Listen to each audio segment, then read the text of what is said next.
नमस्कार, DD news पर आप दो टूक देख रहे हैं। मैं हूं अशोक श्रीवास्तव। देश की राजनीति में वो घट रहा है जो आज से पहले हमने कभी नहीं देखा।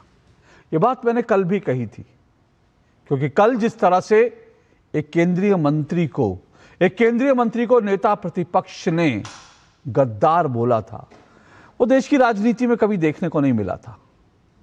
देश की राजनीति में यह भी देखने को नहीं मिला था कि राष्ट्रपति के अभिभाषण पर प्रधानमंत्री जवाब ना दे पाए। प्रधानमंत्री का संसद में आना तय हो, बोलना तय हो, लेकिन अंतिम समय पर प्रधानमंत्री का आगमन ना हो। और देश ने इससे पहले यह भी नहीं देखा कि लोकसभा अध्यक्ष को यह कहना पड़े, दुख के साथ कहना पड़े, कि संसद के अंदर कोई अप्रिय घटना घट सकती थी। प्रधानमंत्री नरेंद्र मोदी के साथ कोई अप्रिय घटना घट सकती थी। प्रधानमंत्री के साथ देश की संसद में कोई अप्रिय घटना घट सकती थी। यह हमने देश की राजनीति में इससे पहले कभी नहीं देखा। लेकिन राजनीति में इन दिनों वो हो रहा है जो हमने आज से पहले कभी नहीं देखा था। ऐसा क्यों हो रहा है, इस पर विचार करना जरूरी है। सरकार और विपक्ष के बीच तनातनी होती है, सरकार और विपक्ष के बीच आरोप प्रत्यारोप होते हैं, राजनीति में ढिशुम भी होती है। लेकिन राजनीतिक ढिशुम इस हद तक नफरत में बदल जाए, ये इससे पहले देश की राजनीति में हमने नहीं देखा। जिस तरह से संसद का बजट सत्र शुरू होने के बाद जो कुछ चल रहा है, राहुल गांधी एक अप्रकाशित पुस्तक को कोट करने पर अड़े थे, उसका पैराग्राफ पढ़ने पर अड़े थे, जो परंपरा नहीं है। स्पीकर ने कई बार रोका, लेकिन वो इधर उधर से घूम फिर कर उसी बात पर अड़े रहे। जब स्पीकर ने व्यवस्था दी, उसके बाद संसद के बाहर जिस तरह से हुआ वो हमने देखा। संसद के अंदर प्रधानमंत्री का घेराव करने की जो तैयारी थी वो हमने देखा। और आज हमने प्रधानमंत्री नरेंद्र मोदी को राज्यसभा में सुना। दरअसल विपक्ष जो लगातार वार कर रहा था, आज प्रधानमंत्री नरेंद्र मोदी ने विपक्ष पर पलटवार किया और उन्होंने विपक्ष पर एक एक करके न सिर्फ विपक्ष के तमाम मुद्दों पर मुंहतोड़ जवाब दिया, बल्कि प्रधानमंत्री नरेंद्र मोदी ने कांग्रेस को चुन कर निशाना बनाया। प्रधानमंत्री नरेंद्र मोदी ने सीधे कहा कि देश विकास के पथ पर आगे बढ़ रहा है, देश की प्रगति हो रही है। लेकिन विपक्ष को यह सहन नहीं हो रहा, यह पसंद नहीं आ रहा, इसलिए वो मेरी कब्र खोदना चाहते हैं। प्रधानमंत्री ने अपने तमाम कामों को गिनवाते हुए कहा कि मैं ये सब कुछ कर रहा हूं देश के लिए, इसलिए विपक्ष मेरी कब्र खोदने पर अड़ा है। लेकिन साथ साथ उन्होंने ये भी कहा कि दरअसल विपक्ष का, बल्कि उनका निशाना सीधे राहुल गांधी पर था, गांधी परिवार पर था। उन्होंने कहा कि जिन्होंने एक गुजराती का सरनेम चुरा लिया। आप अच्छी तरह से समझते हैं निशाना किस तरफ है।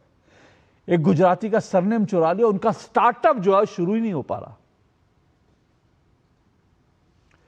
प्रधानमंत्री नरेंद्र मोदी जब अपने राजनीतिक मूड में आते हैं और जब राजनीति में राजनीतिक तरीके से जवाब देना शुरू करते तो उनका कोई सानी नहीं है।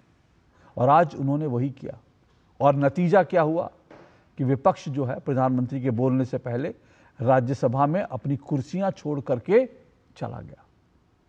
लेकिन आज इस सब पर चर्चा जरूरी है। भारत की राजनीति में क्या कुछ हो रहा है, विपक्ष का वार, मोदी का पलटवार, इसी पर आज चर्चा करेंगे। इससे पहले आगे बढ़े, स्पीकर ने जो कहा था वो आपको जरूर सुनना चाहिए और फिर प्रधानमंत्री के पलटवार सुनिए।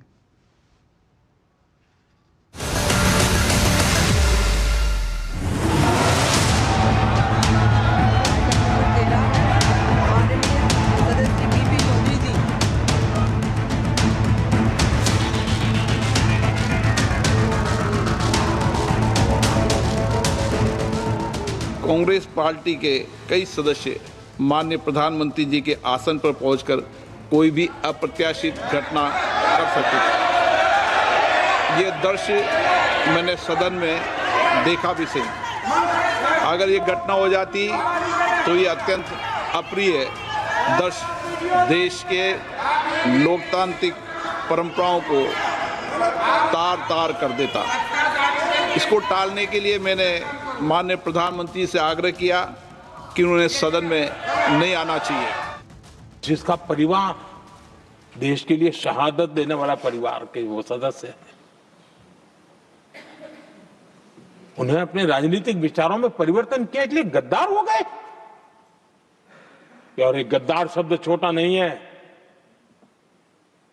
मेरे देशवासी को कोई गद्दार कहे, ये कैसे देश सहन करेगा? और वो भी एक सिख है इसलिए गद्दार कहना बहुत दुर्भाग्य की बात है। और ऐसे लोग कांग्रेस को नहीं डुबाएंगे तो क्या करेंगे? एक तरफ देश के युवाओं के लिए मजबूत जमीन तैयार कर रहा हूं, तो कांग्रेस मोदी की कब्र खोदने के कार्यक्रम करवा रही है और मोहब्बत की दुकान खोलने वाले मोदी तेरी कब्र खुदेगी के नारे लगा रहे हैं जी। ये कौन सी मोहब्बत की दुकान है? ये मोदी की कब्र क्यों खोदना चाहते हैं? ये सिर्फ नारा नहीं है, ये इनके भीतर पड़ी हुई नफरत का प्रतिबिंब है। हमने 370 की दीवार गिरा दी, इसलिए वो मोदी की कब्र खोदना चाहते हैं। हमने नॉर्थ ईस्ट में बम बंदूक और आतंक का जो छाया बना रहता था, नॉर्थ ईस्ट में शांति और विकास का राह अपनाई, इसलिए वो मोदी की कब्र खोदने पर सोच रहे हैं। पाकिस्तानी आतंकियों को घर में घुस करके जवाब देते हैं, इसलिए मोदी की कब्र खोदने की बात कर रहे हैं। ऑपरेशन सिंदूर करते हैं, इसकी उनको परेशानी होती है और इसलिए वो मोदी की कब्र खोदते हैं। कांग्रेस की परेशानी कुछ और है, ये पचा नहीं पा रहे कि मोदी यहां तक पहुंचा कैसे, और उनकी परेशानी बढ़ती जा रही है कि भाई पहुंचा तो पहुंचा, लेकिन अब तक टिका क्यों है? और इसलिए वे एक ही रास्ता उनके लिए बचा हुआ लग रहा है कि मोदी तेरी कब्र खुदेगी। ये सपने देख करके चल रहे हैं और बातें लोकतंत्र की करते हैं। मोहब्बत की दुकान के साइन बोर्ड लगाते हैं। क्या सार्वजनिक जीवन में ऐसी नफरत होती है? नारे कितने ही लगा लो, कब्र तुम नहीं खोद पाओगे। कांग्रेस ने कभी स्टार्टअप कल्चर को प्रमोट ही नहीं किया। कुछ सैकड़ों में स्टार्टअप बेचारे अपने, उनको पता भी नहीं था। और इनका तो हाल ये है आदरणीय सभापति जी, अपने घर के स्टार्टअप को भी वो लिफ्ट नहीं कर पा रहे। चोरी करना जिनका पुश्तैनी धंधा है, जिन्होंने एक गुजराती की सरनेम भी चुरा ली,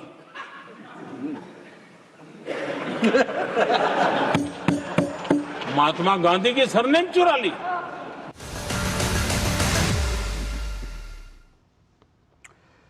तो मोदी आज पूरे जो है अपने रंग में थे और कहा कि नारे कितने भी लगा लो, मोदी की कब्र नहीं खोद पाओगे।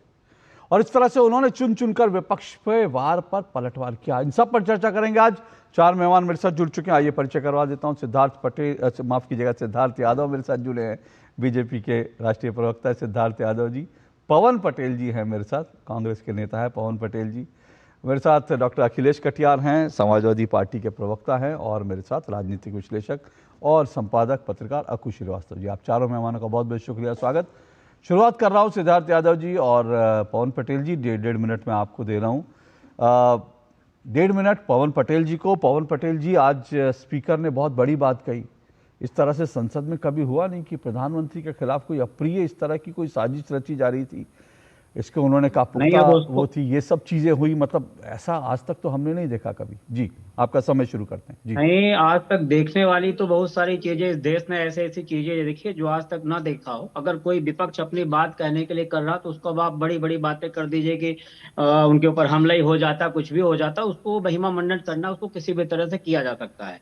लेकिन जिस चीजों पर चर्चा करने की बात कही लेटर, जो प्रतिपक्ष के नेता जिन बातों को कह रहे थे उन बातों को नहीं कहने दिया जा रहा। अगर ओम बिरला जी बोल रहे, ओम बिरला जी पहले बोल रहे थे कि राष्ट्रपति का अभिभाषण में सभी विषयों को सम्मिलित किया जा सकता है, 2020 में उनका वक्तव्य था, आज उनका स्टेटमेंट चेंज हो जाता है। तो जो इस टाइप की घटनाएं घट रही, भारतीय जनता पार्टी हमेशा जवाबदेही से भगती है, हमेशा जवाबदेही देगी। इसी तरह याद करिए, विदेश ने ये भी नहीं देखा होगा कि पुलवामा हमला हुआ और वो जिम कार्बेट में डिस्कवरी की शूटिंग कर रहे थे, उनको जानकारी थी, लेकिन उनके लिए प्रायोरिटीज क्या थी? शूटिंग थी, कैमरा था। तब भी देश ने ये भी नहीं देखा कि देश ने पहली बार ही देखा होगा कि इस तरह। अब इस जो जिस किताब का जिक्र करना चाह रहे राहुल गांधी जी, उस किताब का जिक्र करने के लिए क्यों हम कहते हैं कि अगर चर्चा हो जाने देते क्या हो जाते। अगर कई बार इस सदन में ही कई सारी किताबों का जिक्र करके कई सारी बातें की गई थी, लेकिन तब वो सत्ता पक्ष के लिए किया था तो मान्य था, और विपक्ष अब निशिकांत दुबे जी ने जब बोला तो उनको कोई नहीं रोका गया। किस तरह रोका गया आपने देखा, बस बस नहीं बैठ जाइए, उनका साउंड भी इतना तेज था। तो ये जो भारतीय जनता पार्टी का दोहरा चरित्र, आज मोदी जी ने बहुत बड़ी बड़ी बातें की कि ये चोरी कर लिया, वो चोरी कर लिया,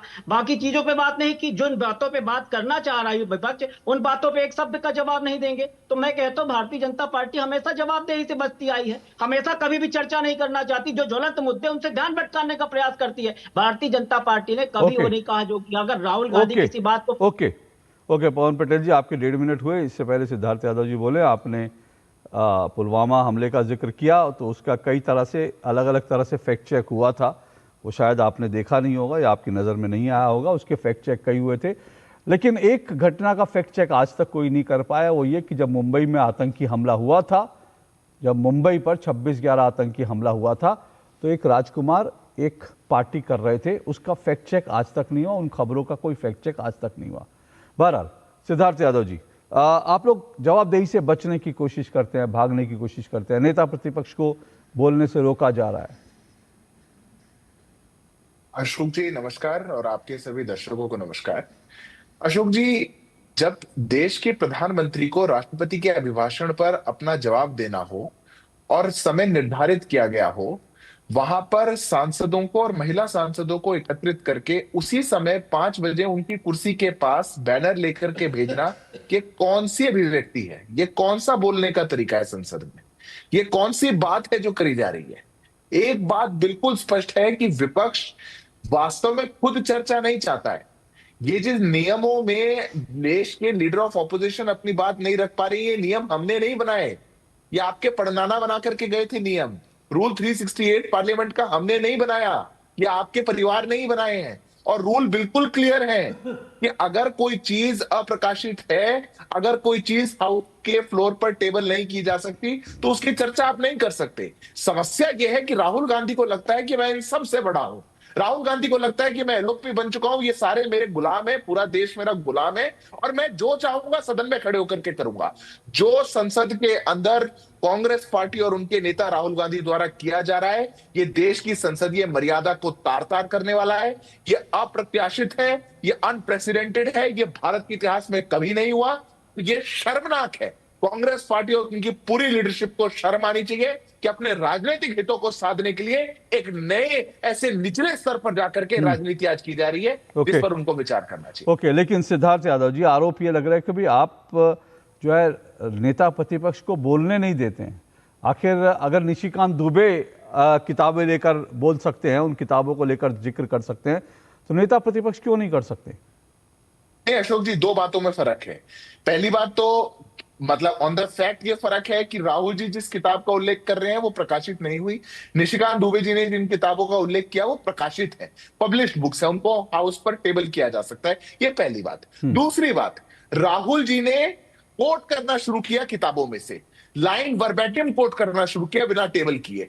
अब एक ऐसी किताब का जो प्रकाशित नहीं हुई, जो उल्लेख निशिकांत दुबे जी कर रहे हैं, उन्होंने कोई वर्बैटिम नहीं कोट किया। कौन सी किताब किस बात पर लिखी गई है और उस बात में क्या लिखा गया है वो बोल रहे थे, और उसको उस पर भी रोका गया। तो ये बात कहां से आई? देखिए, समस्या कुछ और है। कांग्रेस पार्टी अब इन्हीं के परिवार में इन्हीं की बहन है प्रियंका जी। पिछले सत्र के अंदर प्रियंका जी ने कितना लंबा भाषण दिया, किसी ने रोका क्या?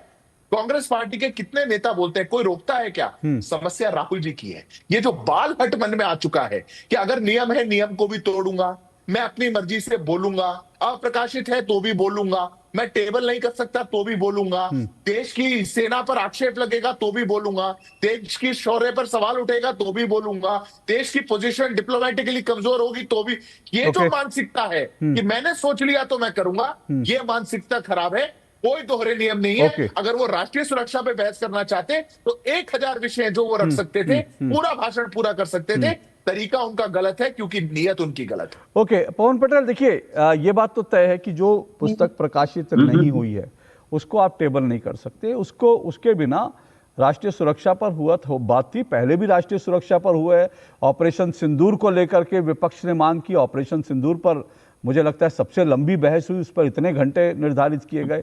तो बहस तो किसी भी विषय पर हो सकती है, लेकिन इस बात पर अड़ना कि भाई मैं इसी में बोलूँगा और अप्रकाशित पुस्तक में बोलूँगा। और दूसरी बात, ये जो सिद्धार्थ यादव कह रहे हैं जिसको आज स्पीकर ने कहा, वो तो सारी तस्वीरें हैं ना, वीडियोज है ना। कांग्रेस की महिला सांसद जो है प्रधानमंत्री के आसन के पास जाकर के वहाँ घेराव कर दिया। क्यों? ऐसा क्या हो कि प्रधानमंत्री के वहां पर आसन के पास जाकर घेराव करना, ये तो हमने नहीं देखा कभी। नहीं, मैं तो यही बोलूंगा कि घेराव करना अपनी बात करने के, नेता विपक्ष को नहीं बोलने जाए, जो अपनी बात करने का वो घेराव का आप अपने हिसाब से कोई मतलब निकाल लें या कोई और मतलब निकाल लें। भारतीय जनता पार्टी का ये मतलब निकाल लें कि हमला करने गए थे, वो अलग बात है।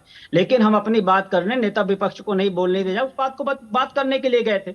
और रही बात जो आप बोल रहे हैं कि किताब प्रकाशित नहीं है, तो मुझे ये समझ में नहीं आ रहा कि किसी किताब उनके हाथ में कैसे आ गई। अब अगर कोई किताब को कोट कर रहा है तो जो कोट कर रहा है उसको आप देशद्रोही ठहरा दो, और जिसने किताब लिखी नरवणे जी ने, उसको आप उससे नहीं मांगो। या तो बता दीजिए कि नरवणे जी की जब 2 साल से किताब आपके पास लंबित है तो 2 साल से आप आज तक डिसाइड नहीं कर पाए कि वो देशद्रोही है या गलत लिखा, उन्होंने गलत कोट, यही चीज वहां कह देते कि नरवणे जी ने गलत लिखा पूरी बात। पवन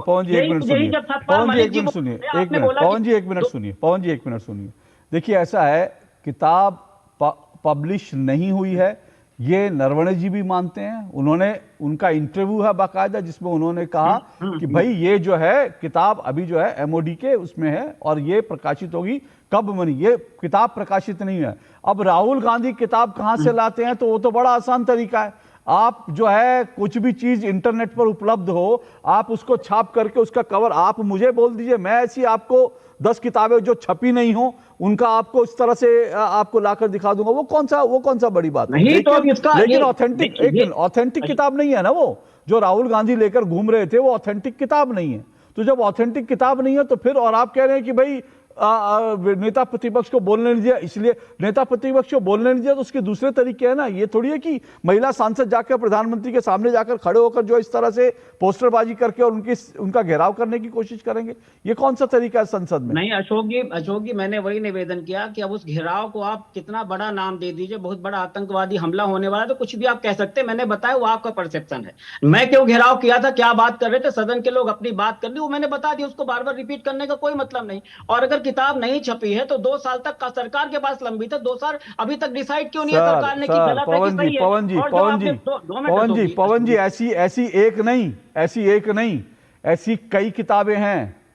और रक्षा मंत्रालय में जो भारत के पूर्व, मैं अगर आपको चाहें तो मैं आपको ऐसी कुछ किताबें बता सकता हूं जो आज तक प्रकाशित ही नहीं हुई। और वो ऐसा नहीं कि वो बीजेपी सरकार में नहीं, कांग्रेस की जब सरकारें थी तब भी रक्षा मंत्रालय की तरफ से कई पूर्व सेना जो अधिकारी थे उनकी किताबें वो आज तक प्रकाशित नहीं हुई हैं।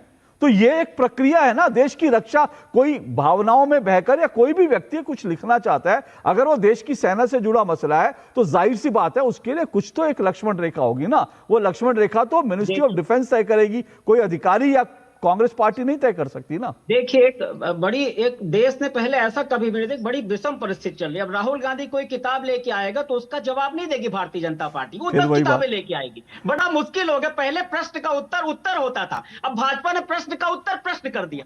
पहले जवाबदेही सरकार की होती थी, अब पूरी जवाबदेही विपक्ष की हो गई। बड़ा मुश्किल काम है। अरे भैया, राहुल गांधी जो पूछ रहे हैं बता दो, या तो उस किताब को बता दो। अब आप कांग्रेस का एग्जांपल देने लगते हो, कांग्रेस के जमाने में होती है तो या तो अगर उसी को आइडियल मान लो। हम कहते हैं कांग्रेस को तो गाली दे देकर नियम आपने बनाए पटेल जी, नियम जब संसद के नियम बनाए गए पटेल जी, जब संसद के नियम बनाए गए तो बीजेपी तो एक टाइम में मतलब कुछ भी नहीं थी। जनसंघी कब आया आपको पता है? जब संसद के नियम बनाए गए कि कौन सी चीज टेबल हो सकती है, बीजेपी तो उस समय कहीं नहीं थी। वो कह रहे हैं कि नियम आपके परदादाओं ने बनाए, और अगर एक प्रक्रिया है कि किताब पब्लिश नहीं हो सकती, किताब को पहले मिनिस्ट्री ऑफ डिफेंस की क्लियरेंस चाहिए, तो ये थोड़ी है कि बीजेपी आ गई और कांग्रेस चाहती है तो उस रूल को अबॉलिश कर दें कि नहीं, अब क्योंकि कांग्रेस विपक्ष की नेता है, अब क्योंकि कांग्रेस है, राहुल गांधी जी चाहते हैं उन किताबों को कोट करना, तो मिनिस्ट्री ऑफ डिफेंस जो है अपनी सारी प्रक्रियाओं को कूड़ेदान में डाल दे और जो किताब राहुल जी चाहे उसको धड़ाधड़ छाप के दे दे। नहीं देखिए, मतलब ये क्या चाहते हैं आप? मेरा नहीं है,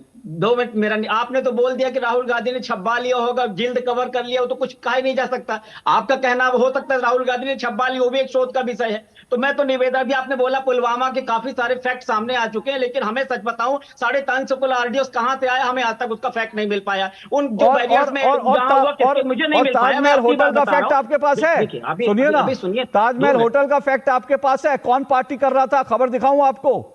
जिस वक्त मुंबई में आतंकी हमला हो रहा था, राहुल गांधी पार्टी कर रहे थे, राहुल गांधी पार्टी कर रहे थे। अगर ये कोई सवाल उठाए तो सुनिए तो ऑपरेशन सिंदूर हो रहा था तो पूरा भारत मोदी जी के पीछे खड़ा था, पूरी विपक्षी पार्टियां खड़ी थी। आप पीछे खड़े थे, हमला हो रहा था तो लोग आप पीछे खड़े थे। इमरान मसूद कर रहे थे। आप कौन सा पीछे खड़े थे? किसके पीछे खड़े थे आप? सुनिए, पवन पटेल, 1 मिनट सुनिए।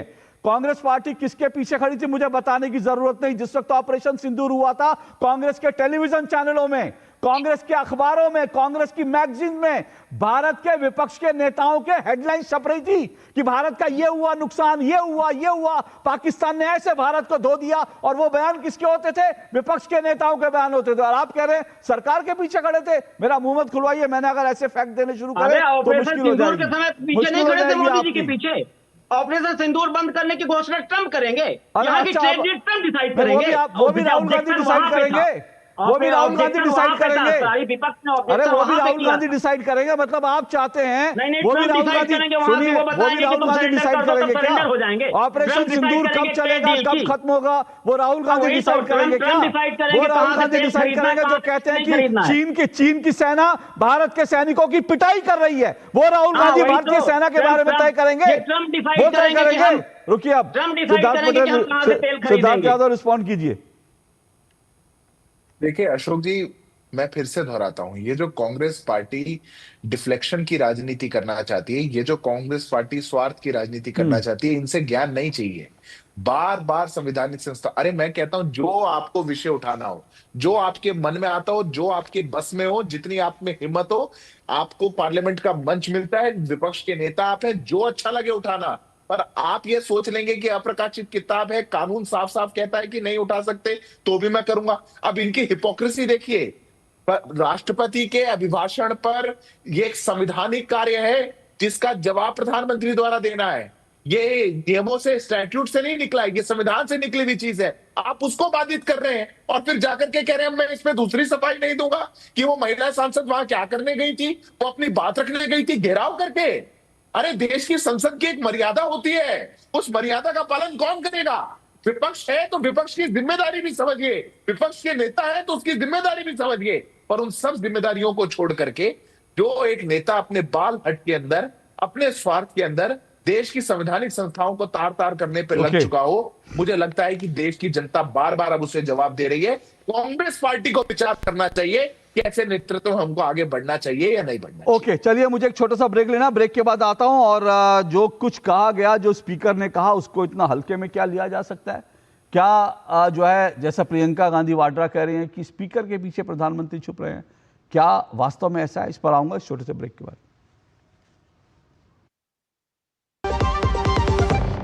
MDH किचन किंग मसाले को किंग क्यों कहते हैं? अगर MDH का किचन किंग किचन में हो तो हम सब कुछ बना सकते हैं। बैंगन का भरता, आलू गोभी, भिंडी मसाला, मिक्स वेजिटेबल, मटर पनीर और भी बहुत कुछ। ये तो मैजिक है। बहुत बढ़िया। Like magic. MDH। इस बार परीक्षा पे चर्चा का होगा एक नया रूप, कुछ नई जगहें और एक नया सफर, बच्चों तक पहुंचने का, उनकी कहानियों से जुड़ने का। ये हमने ऐसा अपने सपने में भी नहीं सोचा था कि नरेंद्र मोदी जी खुद हमसे मिलेंगे। यहाँ स्ट्रेस होगा कम और स्माइल्स होंगी ज्यादा। आपके मिर्च चाहिए तो मुझे चाय बनानी होगी। तो तैयार हो जाएं, आ रहा है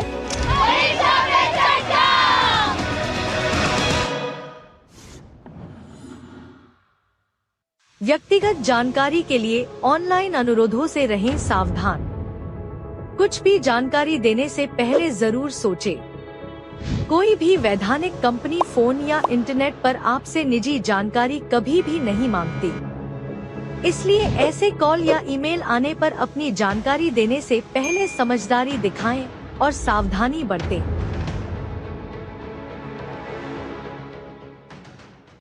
इम्तियाज जी के फादर को बीमारी के कारण अचानक हॉस्पिटल में एडमिट होना पड़ा। पॉलिसी बाजार की टीम ने हॉस्पिटल पहुंचकर लाखों का क्लेम अप्रूव करवाने में पूरी हेल्प की। पॉलिसी बाजार पर 1 करोड़ का हेल्थ इंश्योरेंस सिर्फ 550 रुपए महीने से शुरू। संडे को भी लैपटॉप पे लगे हो? अरे काम वाम छोड़ो, लाइफ में थोड़ा इंटरेस्ट लो। आपके लिए रिक्लाइनर चेयर ऑर्डर कर रहा हूँ, ये देखो। अरे इतनी महंगी चेयर क्यों ले रहा है? आप ही कहते हो लाइफ में ज्यादा इंटरेस्ट लो। अब जब ज्यादा इंटरेस्ट मिल रहा है तो कहीं खर्चने तो दो। ज्यादा इंटरेस्ट? स्टेबल मनी पे घर बैठे एफडी कराएं और पाएं 1% तक इंटरेस्ट। स्टेबल मनी, इंडिया का FD booking app, download now. Message dear investor, एक एक्सपर्ट स्टॉक टिप खास आपके लिए। ये ऐप डाउनलोड करो और पैसे डबल करो। एक्सपर्ट जी, बदमाश का बाप हूँ मैं। ऐप डाउनलोड करने से पहले मैं आपका पूरा रिपोर्ट कार्ड निकालूंगा। मैं मूर्ख नहीं हूँ। डिस्टेंस यूपीआई कहता है अगर कोई ऐसी सलाह दे तो पहले एडवाइजर की पूरी जांच कर ले और कहे मैं मूर्ख नहीं।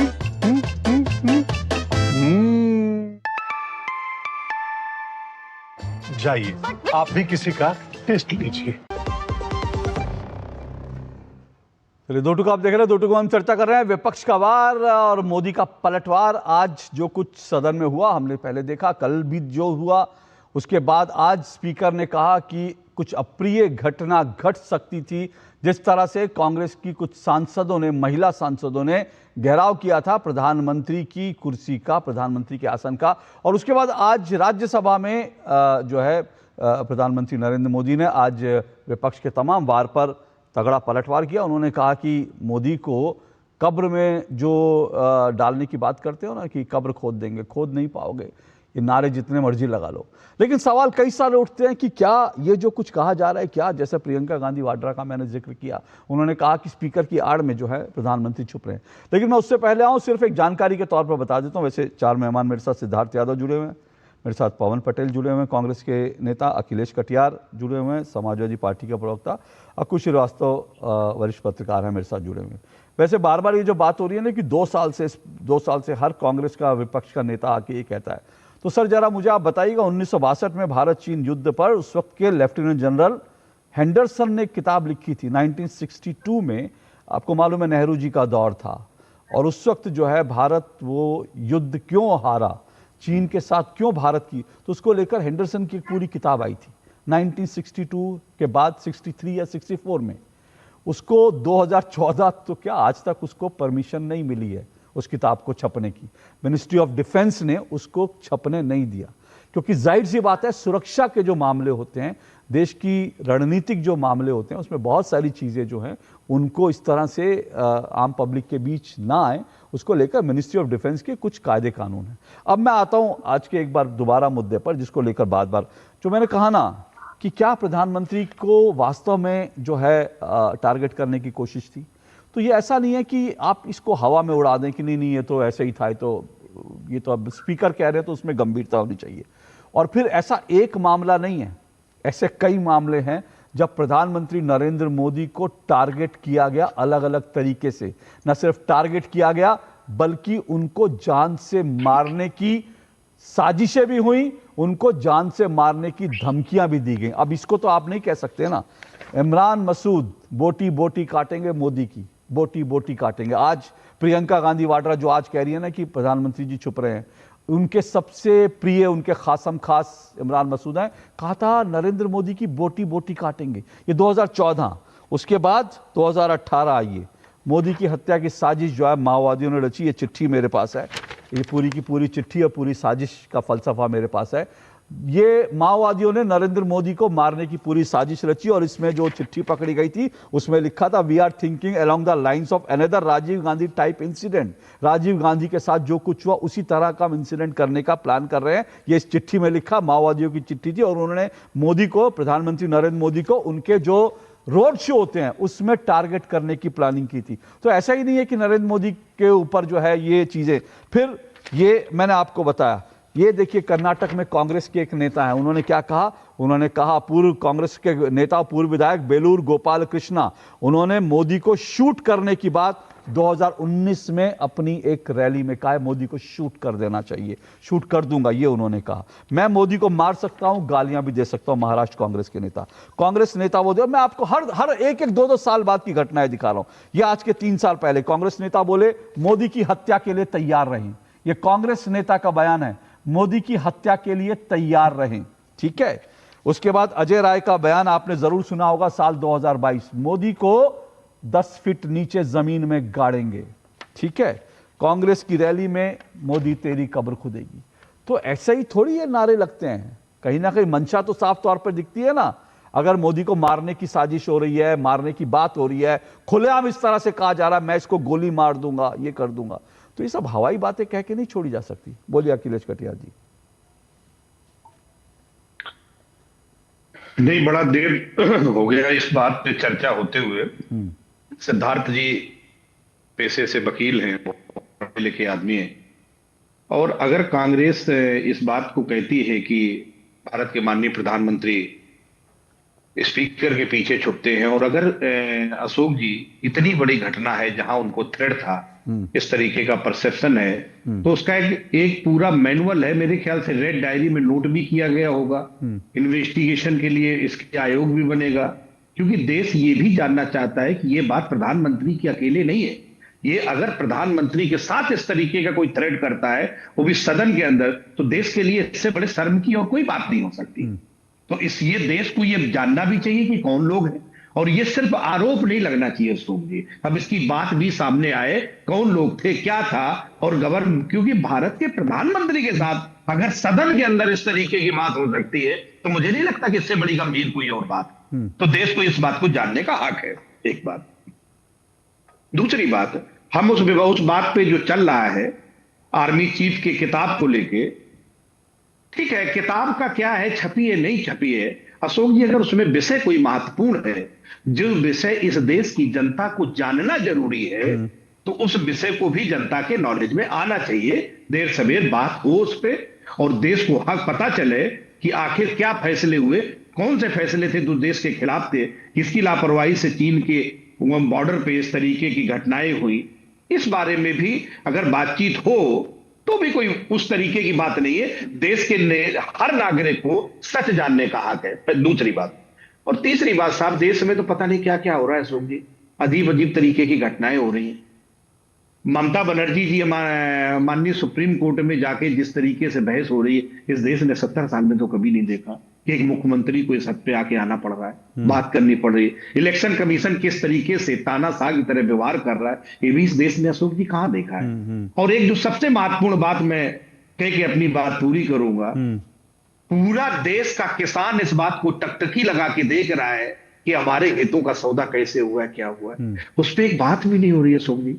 उसकी पढ़ाई लिखाई चलती रहेगी या उसकी जानकारी भी आएगी जनता के सामने, भारत के किसानों के सामने? कितने दिन लिखत पढ़त होगी, कितने दिन नोटिंग होगी भाई? जो डील हो चुकी है, अब तो 2 दिन हो गए निकल गए इस बात के, इस देश की 41 करोड़ 42 करोड़ जो आबादी है, जो पूरी तरह किसानी पे निर्भर है, उसके हेतु का कहां सौदा हुआ है? प्रधानमंत्री जी ने जो सदन में बोला, अगर 4-6 महत्वपूर्ण पॉइंट है, क्योंकि मुझे इस बात का डर है अशोक जी कि दूसरी बहसों में किसानों का मुद्दा ना बह जाए और उसमें बहस ही ना हो पाए, ऐसा नहीं होना चाहिए। ओके। वैसे आपने काफी कुछ कहा कि इस देश में पहले, बिल्कुल आप सही कह रहे हैं, इस देश में इससे पहले SIR भी बहुत बार हो चुकी है, लेकिन इससे पहले कभी ऐसा नहीं हुआ कि चुनाव आयोग जो है सिर्फ ये देखे कौन वैलिड वोटर है, और इन वैलिड वोटर को बचाने के लिए ऐसी चिरचिरी पॉलिटिकल पार्टियों में, ऐसी कपी आ जाए पॉलिटिकल पार्टियों में, इन वैलिड वोटर्स को ढूंढ के निकालने की जो प्रक्रिया इससे पहले भी होती रही है, आज से पहले कभी नहीं हुआ कि किसी पॉलिटिकल पार्टी की पूरा शरीर जो है ऐसे झरझर कांपने लगे। क्यों? क्योंकि इनवैलिड वोट निकाले जा रहे हैं।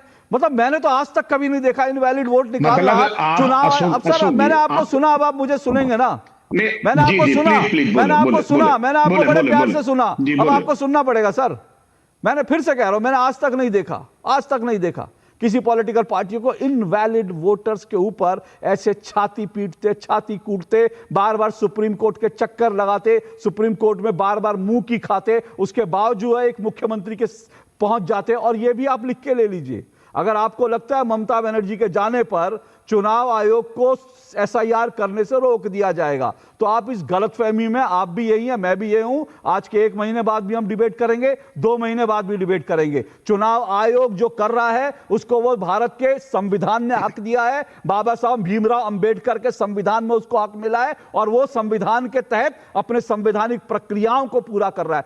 आप लोग छाती पीटते रहे, कूटते रहे, उससे कुछ होता नहीं। लेकिन अकुल श्रीवास्तव जी, आप रिस्पॉन्ड कीजिए। अगर प्रधानमंत्री के ऊपर, अब रुकिए सर, रुकिए, मैं आऊंगा, रुकिए सर, आता हूं। 30 सेकंड, 10 सेकंड कि हजारों लोग श्रीवास्तव साहब जो जिंदा हैं उनके वोट काट दिए गए। एक लाइन इस पे भी बोल दो श्रीवास्तव। कटियार जी इस पर कितनी, कटियार जी सुनिए ना, कटियार जी ये बार बार सुनिए ना, ये बार बार कब तक आप ये सुनिए प्लीज मेरी बात। नहीं, मैं रोना नहीं रोना। आप सुनिए, आपने 10 सेकंड का, मैंने आपको 10 सेकंड दिए। अब आप सुनिए, आप लोग कब तक ये घिसा पिटा रो? आप एक क्या सुप्रीम कोर्ट के अंदर आपने कहा 65 लाख वोट बिहार में गलत कटे हैं, चुनाव आयोग ने 69 लाख वोट काटे, और आप 69 लोग भी नहीं लेकर आ पाए जिनके वैलिड वोट जिनको काटा। 69 लाख में 69 लोग नहीं ढूंढ पाए, और आप आके छाती कूटते हैं टेलीविजन चैनलों की डिबेट में कि हजारों लोगों का वोट काट दिया, हजारों लोगों का।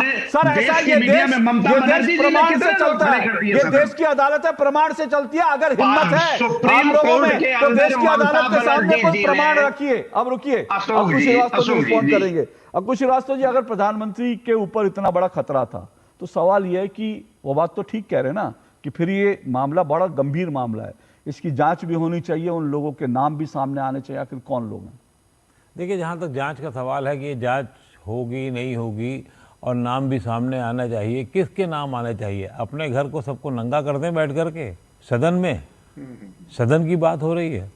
आप क्यों नहीं समझते कुछ एक गंभीरता चीज़ों की होती है और कुछ मामलों की गंभीरता होती है। आप देश के जो सेना के से जुड़े हुए मामले हैं उसको लेकर के किताब की बात, जो किताब अभी सामने नहीं आई है, अमेरिका में जो बाइडेन के दौरान में अफगान के से वापसी क्यों हुई, दो किताबें लिखी गई, दोनों ही आज तक नहीं छप पाई हैं, और सिर्फ इसलिए नहीं छप पाई हैं कि वहाँ की मिलिट्री क्लियरेंस नहीं हुई है। ये बहुत सीधी सी बात है। अच्छा, एक और मुझे आज तक नहीं समझ, मेरी पिछले 10-12 साल तो मैं बहुत खुद कंफ्यूज हो गया हूँ 20 साल में। एक क्रिकेट खिलाड़ी होता है या फुटबॉल का खिलाड़ी होता है, जब वो हारता है तो उसके बाद 3 दिन तक कंप्यूटर ले करके देखता है कि मैंने कौन सी चाल गड़बड़ करी थी और उस चाल की वजह से क्या गड़बड़ हुई, अब किसी वो चाल नहीं चली जाए। यहाँ जो बाप ने गलती की, सिखों की हत्या में कहा कि साहब जब बाप के दौरान में जो हुआ कि इंदिरा गांधी मारी गई तो पता लगा था बरगद हिल गया, तो जब बरगद हिलता है तो देने क्या क्या हो जाता है, धरती हिलती है। अब आप फिर वही गलती कर रहे हैं। कौन से चार्ट पे आप अपनी राजनीतिक चाल चलते हैं जो समझ नहीं पाते आप? नहीं, पर आप वो कह रहे हैं वो तो पार्टी छोड़ के गए इसलिए उनको गद्दार कहा था। मैं वही कह रहा हूं भाई, कौन सी गद्दारी ऐसी हो जाती है? पार्टी छोड़ के गए हैं, व्यक्तिगत आपके हित, व्यक्तिगत संबंधों की बात हो रही है तो गद्दारी आप किनारे कर लो बैठ करके। पार्टी छोड़ना, आपके यहाँ सैकड़ों लोग होंगे जो ऐसे आए होंगे जो गद्दारी करके आएंगे। लगाओ लिस्ट एक बाहर गद्दार कौन है, लगाओ लिस्ट की कौन गद्दारी है, परिवार में किसी की क्या क्या होता है उसकी लगाओगे लिस्ट आप। क्या बेवकूफ़ी की बात है? राजनीति ऐसी बेवकूफ़ी भरी बातों से चलती है क्या? और ये मुझे तो ये भी नहीं समझ में आता, हर बार देखते हैं कि आप हारते हैं उस गेम में, आप वो गेम में क्यों खेलना बंद करते हो? ऐसी चीज़ें क्यों ला करके कोशिश करते हो? विवाद हो जाएगा तो मैं बहुत बड़ा 30 मार्का बन जाऊंगा। अरे जब कभी एक बार बताओ ना, 20 साल से आप सांसद हो, एक बार आपने कोई ऐसी बात की हो जिसकी वजह से आप बहुत सारे मामलों में आगे आए हो और आपको लग रहा हो कि बबरू वहाँ बन गए। काठ की हांडी एक आध बार आप चढ़ जाती है, लोकतंत्र की हत्या हो गई है, वो एक ही आध बार आती है, उसके बाद तो नहीं हो पा रही है। क्यों नहीं हो पा रही है?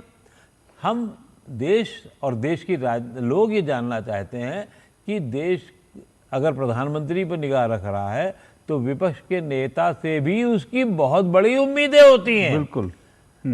विपक्ष के नेता से ये उम्मीद होती है कि उस सही बात पर, सही जगह पर, सही समय पर देश का मान सम्मान रखते हुए उसमें आगे बढ़ के काम करे। वो 4 दिन बाद से जेट कितने गिर गए, जहाज कितने गिर गए, वो नहीं गिनवाने लगता है बैठ करके। बिल्कुल। वो 4 दिन बाद, 4 महीने बाद से विदेश में जाकर के देश को गाली नहीं बकने लग सकता है। किस हिसाब से कौन चल रहा है? ये सिर्फ राहुल गांधी की मैं बात नहीं कर रहा हूँ, ये सचमुच देश का बहुत दुर्भाग्य है। ये अक्कू जी, तमाम मैंने अभी जिक्र किया, इन तमाम नेताओं के बयान, भारत के ये जेट गिर गए, उतने जेट गिर गए, पाकिस्तान के टेलीविजन चैनलों की सुर्खियां बना।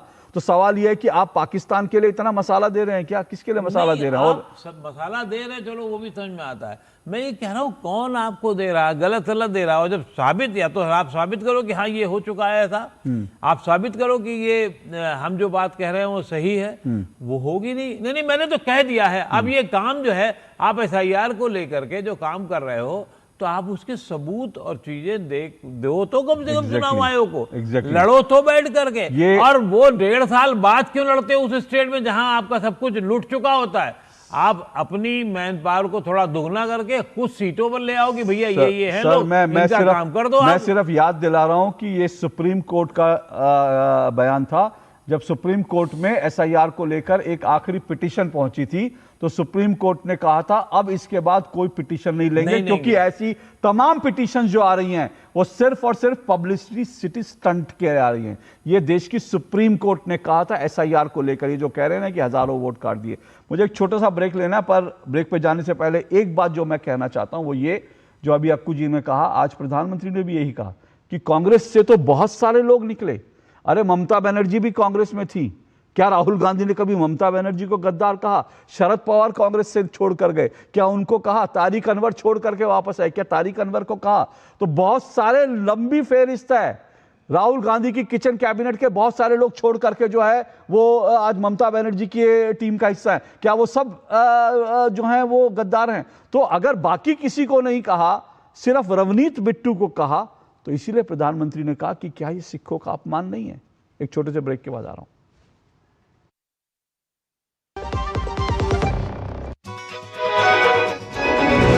इस बार परीक्षा पे चर्चा का होगा एक नया रूप, कुछ नई जगहें और एक नया सफर, बच्चों तक पहुंचने का, उनकी कहानियों से जुड़ने का। ये हमने ऐसा अपने सपने में भी नहीं सोचा था कि नरेंद्र मोदी जी खुद हमसे मिलेंगे। यहाँ स्ट्रेस होगा कम और स्माइल्स होंगी ज्यादा। आपके लिए चाय तो मुझे चाय बनानी होगी। तो तैयार हो जाएं, आ रहा है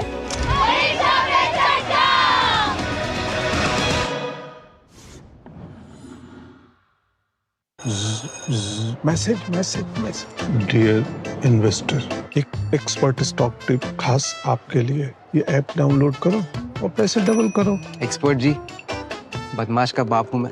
ऐप डाउनलोड करने से पहले मैं आपका पूरा रिपोर्ट कार्ड निकालूं। मैं मूर्ख नहीं हूँ। डिस्टेंस। UPI कहता है अगर कोई ऐसी सलाह दे तो पहले एडवाइजर की पूरी जांच कर ले और कहे मैं मूर्ख नहीं।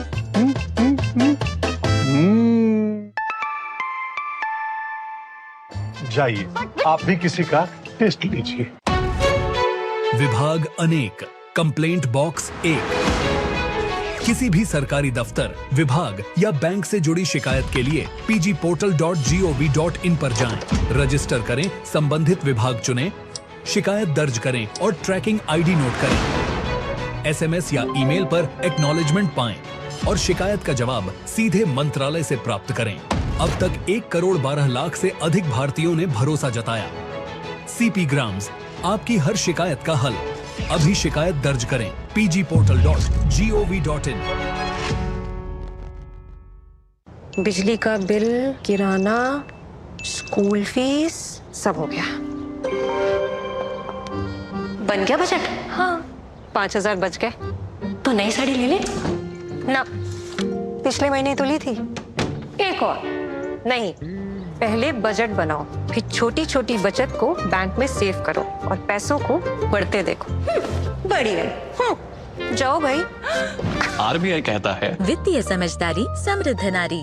अपन को रोज बिस्किट खिलाने वाली मैरी आंटी का जब हड्डी टूटा, हॉस्पिटल से आके पता फर्स्ट थिंग वो क्या बोला? अपन को सब कहता था हर साल हेल्थ इंश्योरेंस पे काय को पैसा उड़ाता है। अब देख 2.5 लाख का क्लेम पास हुआ है मैन। अच्छा किया इंश्योरेंस लिया। LIC युवा प्रोफेशनल्स के लिए लाए हैं नव जीवन श्री। करें नियमित प्रीमियम का भुगतान, जीवन बीमा का आनंद लें, प्राप्त करें प्रीमियम के प्रतिशत पर गारंटीकृत एडिशंस, अपने वित्तीय लक्ष्यों के अनुरूप मैच्योरिटी पर गारंटीकृत धनराशि पाएं। मौजूदा पॉलिसी धारकों के लिए आकर्षक अतिरिक्त लाभ आज ही खरीदें। गोल्डी छोले मसाले, जहाँ जाए रिश्ते बनाए। गोल्डी लाए हैं फ्रेश लॉक टेक्नोलॉजी, जो रखे मसालों को हर समय फ्रेश। चलिए दो टूक आप देख रहे हैं विपक्ष का वार, मोदी का पलटवार, इसी पर चर्चा कर रहे हैं।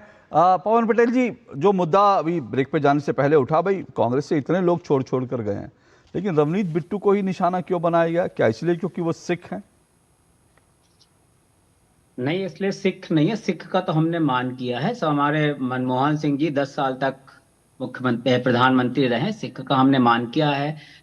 जब काले कानून चल रहे थे, जिसकी बात कर रहे थे, जब सिख धरने पर बैठे, किस तरह अपमान किया, उनको खालिस्तीनी बोला और आंदोलन जीवी बोला, क्या क्या बोला। अपमान वहां पर होता है, मान यहाँ पर होता है। वो बात अपने हिसाब से कुछ भी मैनिपुलेट करते रहे, उसकी अलग बात है। किस कारण से बोले ये भी उन्होंने बता दिया। विचारधारा की बता, जो विचारधारा हमारे साथ थे, फिर गद्दारी करके उस मामले में गद्दार बोला। अब आदरणीय जो अंकुश जी बोल रहे थे कि हम सिर्फ राहुल गांधी जी के लिए नहीं बोल रहे, तो हमें लगता है उनका इंडिकेशन कहीं ना कहीं प्रधानमंत्री जी की भी तरफ रहा होगा कि प्रधानमंत्री ये जो गालियों की सूची बनाते हैं कि हमें कितनी गाली दी जा रही, कितनी क्या किया जा रहा है, बल्कि इसके जगह प्रधानमंत्री जी को सूची बनानी चाहिए कि रुपया कितना पतला हो गया। सुनिए ना, ज्योतिरादित्य सिंधिया ट्रंप डिसाइड करेगा कि हम, मोदी जी ने बोला था ना ऑपरेशन सिंदूर, ज्योतिरादित्य सिंधिया भी गद्दार हैं क्या? ममता बनर्जी गद्दार हैं? शरद पवार गद्दार हैं क्योंकि उन्होंने कांग्रेस छोड़ दी? ये सवाल तो उठेगा ना जब आप कांग्रेस छोड़ने वाले एक व्यक्ति को, एक सिख नेता को बोलेंगे और कहेंगे नहीं नहीं सिखों से कोई मतलब नहीं, तो सवाल उठेगा ममता बनर्जी और शरद पवार गद्दार हैं क्या? नहीं, आप ये सोचिए कि कोई अगर किसी विचारधारा के साथ रहता है, किस परिस्थिति में छोड़ता है, क्या दबाव आता है, आप उस चीज को। मैंने सीधा सवाल पूछा सर, मैंने सीधा सवाल पूछा, क्या क्या क्या क्या गद्दार थे ये? शरद पवार गद्दार हैं?